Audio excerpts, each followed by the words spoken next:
بخاری شریف کی احادیث نمبر 389 اور مسلم شریف میں بھی یہ روایت مذکور ہے۔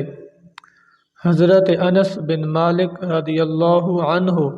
سے روایت ہے، رسول اکرم صلی اللہ علیہ وسلم نے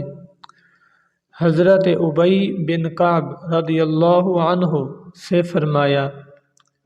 ان اللہ امرنی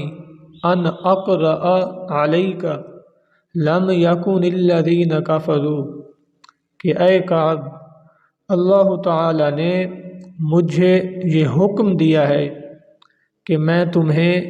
لم یکن الذین کفروا یہ سورہ بینہ پڑھ کر سناؤں۔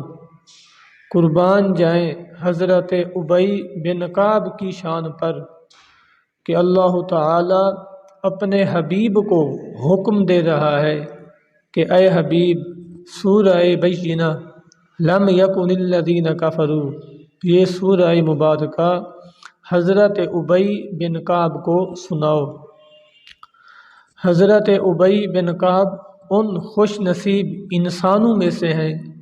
جن کے بارے میں رسول اکرم صلی اللہ علیہ وسلم نے فرمایا، اگر تم نے قرآن کی تعلیم حاصل کرنی ہے، اگر تم نے قرآن سیکھنا ہے تو 4 اشخاص سے سیکھو۔ ان 4 اشخاص میں سے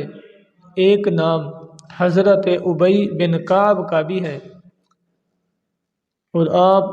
ان خوش نصیب انسانوں میں سے ہیں کہ حضرت انس بن مالک رضی اللہ عنہ سے روایت ہے، مسلم شریف میں 2 روایتیں ہیں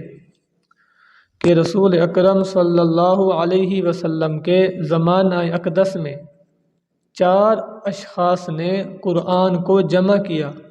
ان 4 میں سے ایک نام حضرت ابی بن کعب رضی اللہ عنہ کا بھی ہے۔ دعا ہے اللہ تعالی میرے چند کلمات جو آپ کی شان میں پیش کیے ہیں